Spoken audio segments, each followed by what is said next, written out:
Bienvenue au cœur du crime, un podcast issu des archives d'Europe 1. Savez-vous que plus d'un tiers des crimes et délits commis en France sont traités par la gendarmerie nationale? Je m'appelle Yann Kermadec. Je suis commandant de gendarmerie. Je dirige une section de recherche dont la mission essentielle est une mission de police judiciaire.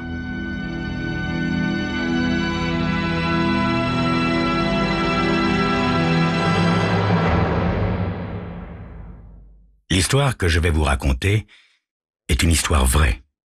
Tous les faits sont réels et se sont déroulés en France. Seuls les noms des personnes et des lieux ont été changés.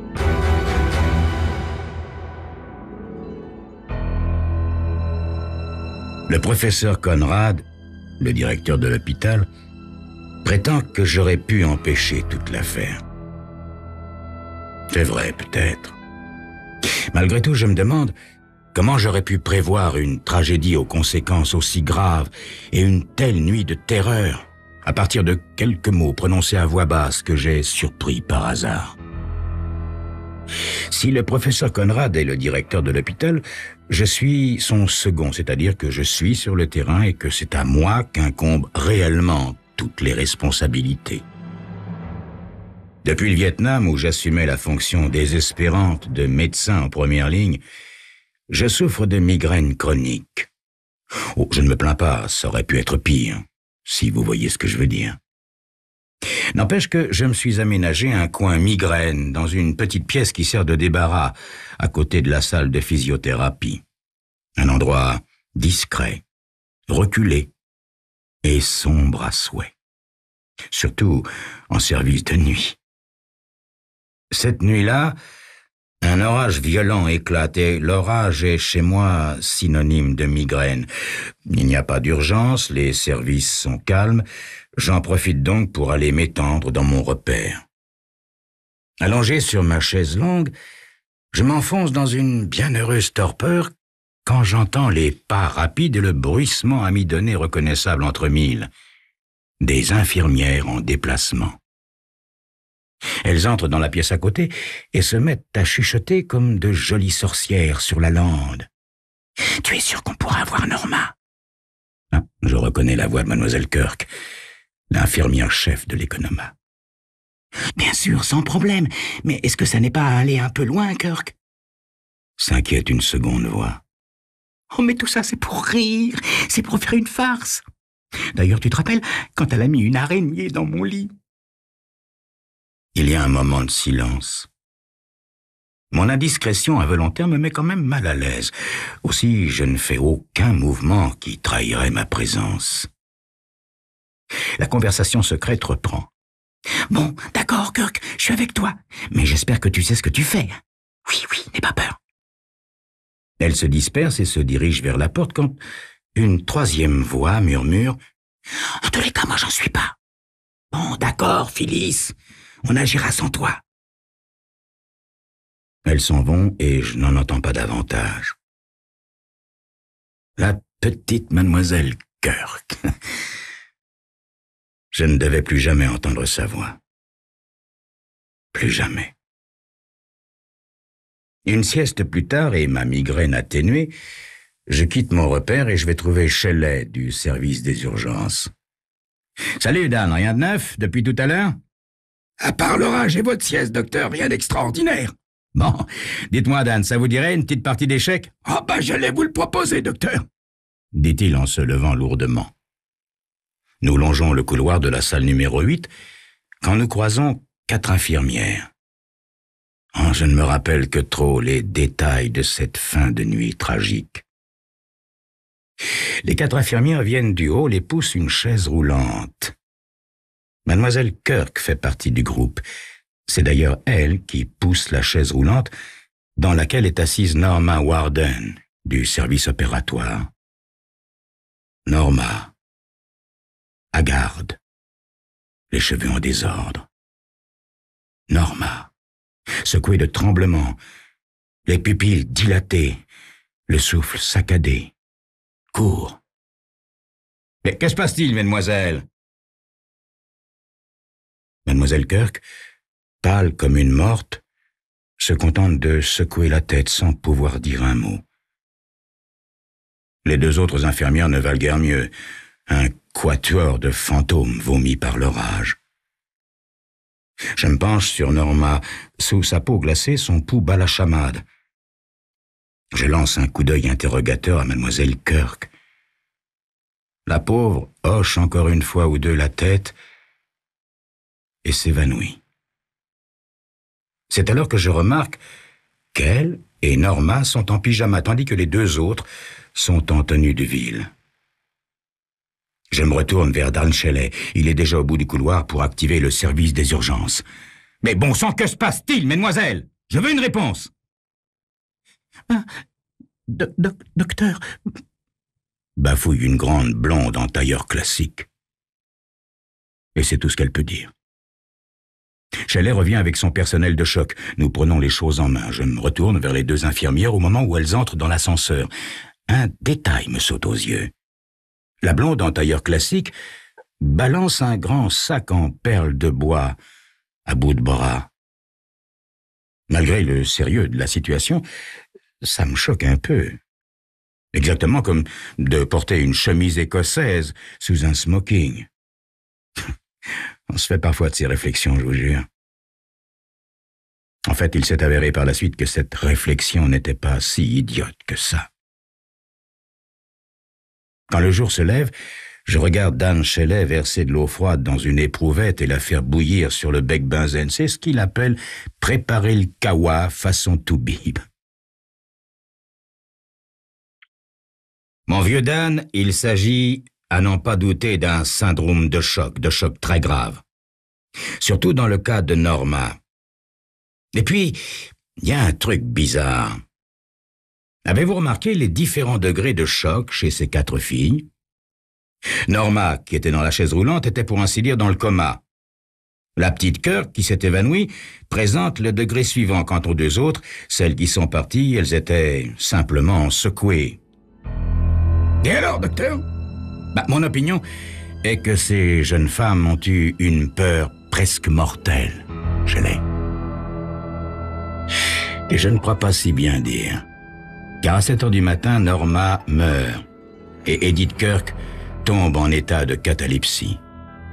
À croire qu'en cette nuit d'orage, elles ont vu un fantôme. Mais les fantômes n'existent pas, c'est bien connu. Alors, qu'ont-elles vu en réalité? C'est ce que vous saurez dans quelques instants.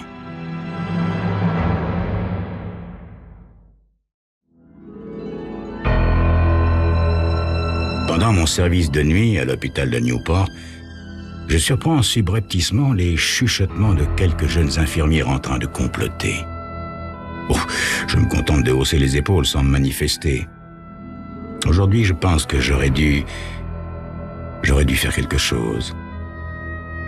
Quelques heures plus tard, en effet, je les ai retrouvées en état de choc grave, très grave, du sérieux, car l'une d'entre elles meurt à l'aube et la seconde tombe en catalepsie. Quant aux deux autres, elles ont disparu dans la nature et dans quel état, Dieu seul le sait. Le professeur Conrad, le directeur, m'a toujours fait penser à un cocker. Il vous considère d'un œil triste, son vieux visage plissé, encadré de 2 grandes oreilles qui pendent de chaque côté. « On m'a dit que vous étiez présent hier soir, Alex, quand cette navrante histoire a commencé. » En effet, j'y étais, professeur. « Savez-vous que mademoiselle Hearn et mademoiselle de Maras ont donné leur démission sans préavis cette nuit? » Attendez, professeur, vous voulez parler de ces 2 infirmières, là? Précisément, Alex, précisément. Pouvez-vous m'expliquer ce qui a bien pu se produire?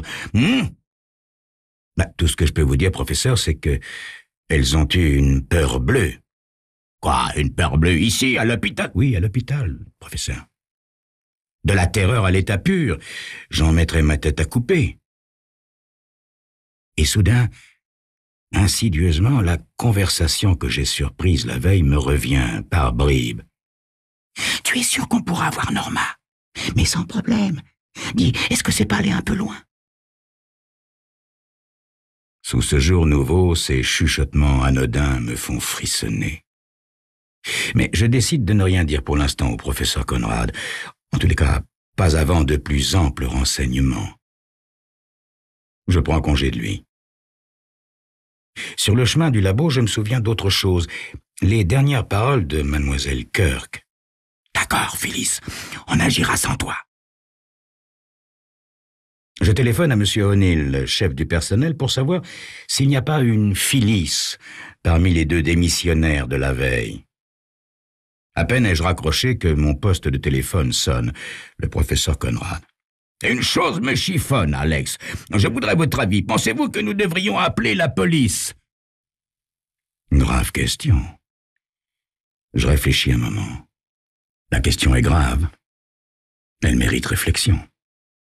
« Non, professeur, je pense que non. De toute manière, pas tout de suite. Inutile de donner une publicité navrante à l'établissement. » « Vous en êtes certain, Alex ?»« Écoutez, professeur, je suis médecin, pas flic.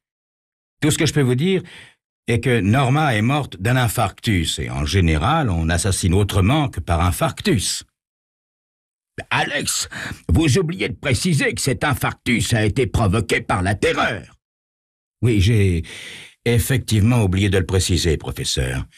Effectivement. »« Alex, ne pensez-vous pas que la police devrait examiner le foyer des infirmières de fond en comble ?»« Oui, bien sûr, professeur. C'est un autre aspect du problème. J'avoue que c'est un angle sous lequel je n'avais pas envisagé la question. »« Eh bien, moi, si, Alex. Je ne tiens pas à provoquer des bavardages malveillants sur l'hôpital. »« Professeur, s'il vous plaît, accordons-nous 24 heures. La nuit porte conseil. »« Bonne nuit, professeur. » Et je raccroche. Je me lève et je me sers un fond de whisky de ma réserve personnelle. Mon intuition me dit qu'une fouille en règle du quartier des infirmières serait vaine. Non, je pense que la réponse se trouve dans leur tête et non dans leur armoire. J'hésite devant un second verre de whisky quand M. O'Neill, le chef du personnel, me téléphone. « Alex, il n'y a pas de Phyllis parmi les fugueuses. En revanche, il y a une Phyllis Minetti qui les connaît très très bien. Vous voulez ses coordonnées ?» Cette question. J'ai déjà vu plusieurs fois Phyllis Minetti, la petite infirmière, dans la salle 3. C'est une petite blonde potelée. Je la reconnais immédiatement quand elle entre dans le labo une demi-heure plus tard. « Excusez-moi de vous avoir dérangé chez vous, mademoiselle Minetti. C'est gentil de votre part d'être venue. »« Je me doute de ce dont il s'agit, docteur. »« Ah bon? »« Oui, l'histoire de Norma et des autres.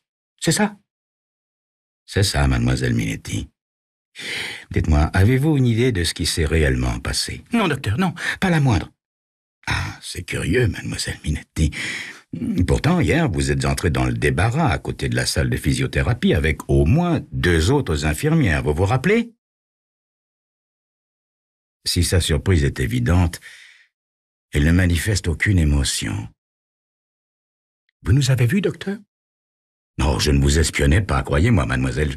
Je me reposais sur une chaise longue. »« Puisque vous y étiez, docteur, vous devriez savoir que je n'ai rien à voir avec cette histoire de main. » Là, vous voyez, j'aurais dû être plus attentif à sa réponse, car je me contente de dire « Oui, je sais bien, je l'ai entendu, mademoiselle, mais vous pourriez peut-être m'éclairer davantage. » « Je refuse d'être impliqué dans cette sale histoire, docteur. »« Mais enfin, mademoiselle, ça n'est pas un roman policier, voyons. » N'empêche que Norma est morte et que Kirk a perdu l'esprit apparemment pour toujours.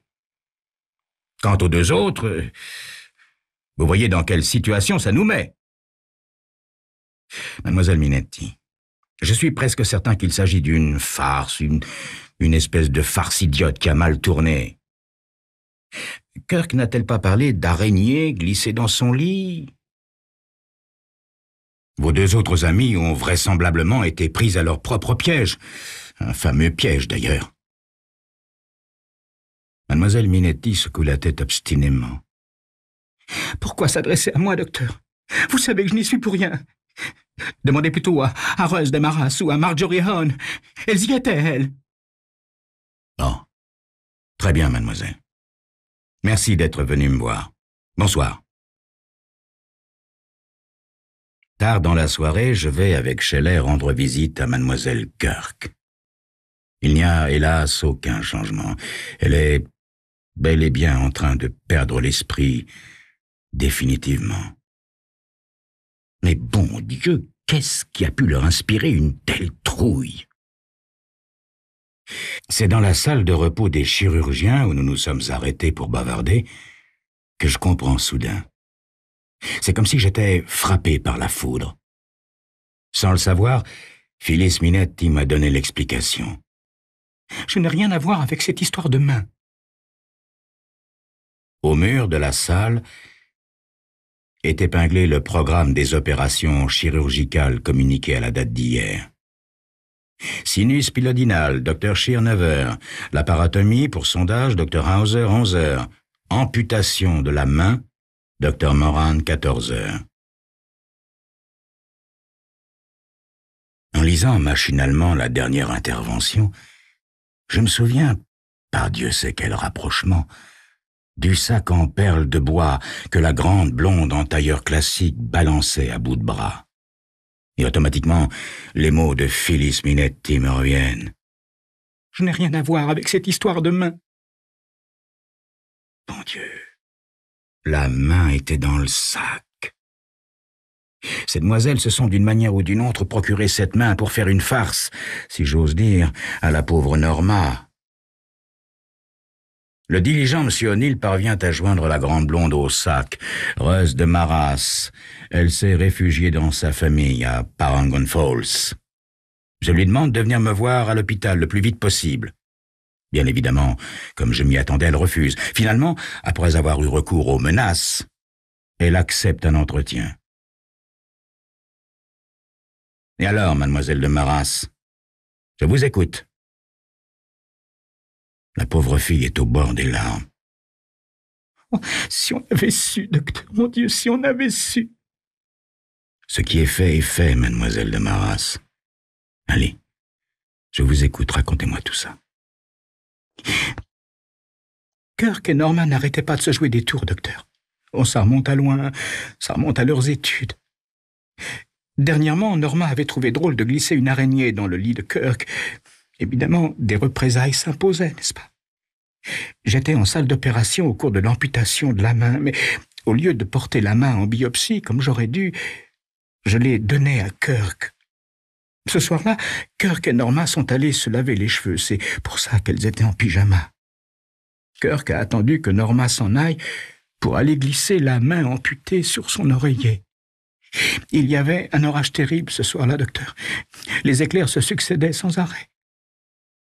Kirk a trouvé drôle d'enlever l'ampoule de la chambre et celle de la table de chevet pour que la main soit éclairée par les éclairs de l'orage. Nous étions cachés dans la chambre en face. Nous regardions par la porte entr'ouverte. Norma est entrée dans sa chambre. Nous avons entendu le déclic du commutateur. Et puis, tout à coup, un hurlement horrible. Horrible, docteur. Nous sommes sortis immédiatement. Kirk a ouvert la porte de Norma. Et puis elle a hurlé à son tour et elle s'est évanouie, mon Dieu. C'était horrible, docteur, horrible. La main bougeait sur l'oreiller. Comme une araignée. Elle bougeait. Allons, calmez-vous, mademoiselle de Maras. Et écoutez-moi bien. La main ne bougeait pas, elle ne pouvait pas bouger. Ce sont les éclairs de l'orage qui vous ont donné cette horrible impression. Mais mademoiselle de Maras ne m'écoutait déjà plus. Elle venait de pénétrer à son tour dans l'univers de la folie. Vous venez d'écouter Au cœur du crime, un podcast issu des archives d'Europe 1. Réalisation Julien Tarot. Production Raphaël Mariat. Patrimoine sonore Sylvaine Denis, Laetitia Casanova et Antoine Reclus. Promotion Marie Corpet. Au cœur du crime est disponible sur le site et l'appli Europe 1. Écoutez aussi l'épisode suivant en vous abonnant gratuitement sur votre plateforme d'écoute.